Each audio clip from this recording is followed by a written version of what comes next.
السلام عليكم، ازيكم؟ عاملين ايه؟ يا رب تكونوا بخير وباحسن حال. عندك بقى شويه جوزة هند كده في التلاجة. طبعا ساعات بقى بيتبقى عندنا جوزة هند من رمضان، بنشيلها بقى في التلاجة وبنبقى مش عارفين نعمل بيها ايه. تعالوا بقى كده، نص كوبايه جوزة هند مع كوبايه دقيق هنعمل احلى بسكوت جوزة هند. كل اللي احنا محتاجينه نص كوبايه جوزة هند، كوبايه دقيق، وواحده بيضه. هتعملي اكتر من 30 بسكوته، 30 حبه بسكوته بجوزة الهند. طبعا يا جماعه عايزه اقول لكم بسكوت جوزة الهند ده تحفه جدا. وكمان جوزة الهند لما بتخش الفرن كده وتتحمص شويه، مش عايزه اقول لكم الطعم والريحه جنان. طبعا عايزه اقول لكم بجد البسكوت بقى غالي جدا والحاجه غاليه جدا طبعا زي ما احنا عارفين. فاحنا طبعا المدارس قربت خلاص، فقلت بقى اعمله كده. انا عملت كوبايه دقيق، تقدري انت تضاعفي المقادير. بجد حلو جدا في الفطار الصبح مع كوبايه لبن للولاد، مع كوبايه شاي بلبن، تشربيه جنب قهوه. عايزه اقول لكم بقى بالليل كده في السهره، بجد بجد طعمه تحفه جدا جدا. يلا بينا بقى نسمي بسم الله ونصلي على الرسول عليه افضل الصلاه والسلام، ونشوف مقاديرنا ايه. وكمان في الفيديو ده هقولك ازاي اي بسكوت او كوكيز تعمليه يطلع معاكي مظبوط جدا وناجح وما يفرش منك في الفرن. يعني في ناس كتير قوي بتشتكي لما بتعمل اي بسكويتات او كوكيز بيفرش منها في الفرن. هقولك على شويه تريكات تخلي البسكوت معاكي حلو جدا، والحجم زي ما انتم شايفينه كده. وعايزه اقول لكم بجد طعمه حكايه، سواء عملتيه بقى بجوزة هند، ببرتقال، عملتيه بسكوت عادي بالشوكولاته. هقولك كل الكلام ده في الفيديو. تابعيني بقى للفيديو للاخر عشان نشوف البسكوت الحلو الجامد ده عملناه ازاي. بس ما تنسنيش من السبسكرايب واللايك والكومنت الحلو اللي زيكم. وشكرا جدا لكل شخص بيدعمني وبيحط لي كومنت حلو ولايك من ايده الحلوه. بجد بجد الحاجات دي بتفرحني جدا، وكده بتساعدني ان انا ازود فيديوهات. وان شاء الله الفيديوهات الجايه كلها هتبقى خاصه بمخبوزات المدارس، يعني تقدري تعملي حاجات للمدارس. اول حاجه عندي كوبايه من الدقيق، عليهم ربع معلقه من بيكنج باودر، تلت كوبايه سكر بودره، واحده بيضه بدرجه حراره المطبخ، معلقتين من جوز الهند، وطبعا فانيليا وذره من الملح. وعندي كوبايه نص زيت على سمنه او زبده زي ما انت عايزه. انا حاطه ميكس معلقه سمنه بلدي كده، لقيتها عندي كده حته سمنه بلدي صغنونه خالص، فحطيتها مع حته زبده صفراء مع 3 معالق من الزيت، يعني المجمل نص كوبايه. لو ما عندكيش ممكن تحطي سمنه على زيت، بس الافضل ان انت تحطي الزيت معاه سمنه. حطيتهم بقى ضربتهم، ومعاهم طبعا نص تلت كوبايه سكر البودره منخول. طب السمنه والزبده يكونوا سايحين؟ لا، يكونوا طالعين من التلاجة فكين شويه بس ما يكونش سايحين. هنا حطيتهم وحطيت البيضه وحطيت عليهم الفانيليا، وهضرب الكلام ده بالمضرب الكهربائي، او لو عايزه في الخلاط، او لو عايزه بالويسك العادي، مفيش اي مشكله. وحطيت عليهم معلقتين جوز الهند، وقلبت كل الكلام ده كويس جدا جدا. زي ما انتم شايفين الخليط عندي بيبقى كريمي. طيب ايه التركات بقى اللي بنعملها في الفيديو؟ يعني التركات اللي هقولها لكم في الفيديو بخصوص البسكوت. اول حاجه ان البيكنج باودر. البيكنج باودر يا جماعه تحطي ربع معلقه على كوبايه الدقيق، يعني ما ينفعش ازود بيكنج باودر معلقه ممسوحه ولا صغيره ولا الكلام ده ابدا. البيكنج باودر بيساعد ان البسكوت كتره بيخلي البسكوت يفرش منك. طيب الخطوه الثانيه، بصوا كوبايه الدقيق انا بحط الدقيق تدريجيا، ما ينفعش احط كميه الدقيق كلها مره واحده، ده اكبر غلط. طبعا كل دقيق على حسب بيمتص السوائل، فما ينفعش، انا بحط تدريجي، هي كوبايه بس بحط تدريجي شويه شويه لغايه اما العجينه تتلم.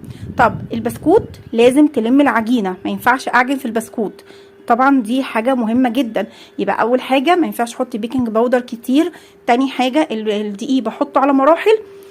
وتالت حاجة البسكوت ما ينفعش اعجنه بلمه. والخطوة المهمة التانية الزبدة او السمنة ما يكونوش سايحين، يكونوا طلعتهم من التلاجة قبلها بشوية، ما يبقوش سايحين وما يبقوش ماسكين زي ما انتوا شفتوا معايا في الفيديو. دي تريكات مهمة جدا للبسكوت. الخطوة بقى المهمة كمان التسوية، هقول لكم عليها دلوقتي ازاي تسوي البسكوت او الكوكيز عموما، ازاي يطلع معاكي مستوي كويس جدا. بصوا يا جماعة، انا هنا كورت كوره من البسكوت بعد ما لميت العجينه ما عجنتش. بصوا لقيت ما فيهاش اي تشققات، بصوا بسم الله ما شاء الله حلوه جدا كده العجينه معايا ناجحه. طب لو لقيت العجينه ناشفه بحط عليها معلقتين لبن، لو لقيت العجينه سايله بحط عليها معلقتين دقيق فقط لا غير.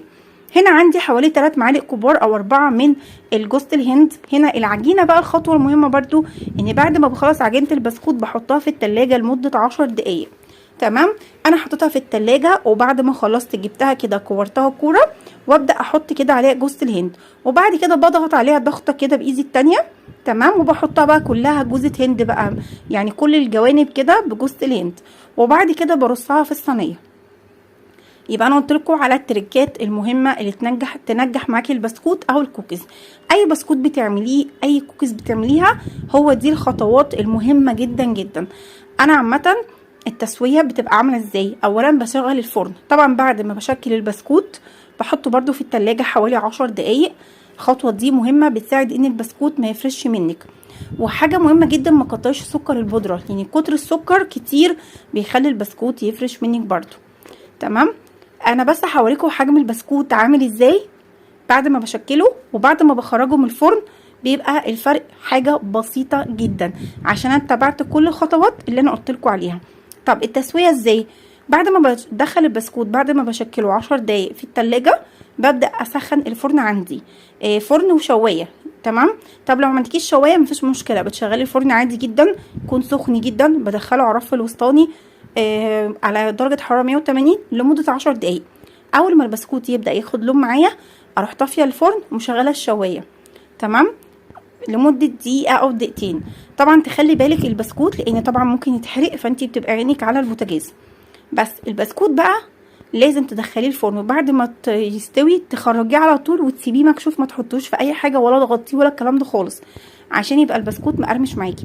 بصوا انا سويته وخرج من الفرن، بصوا شفتوا الحجم قبل ما ادخله الفرن وبعد ما خرجته من الفرن.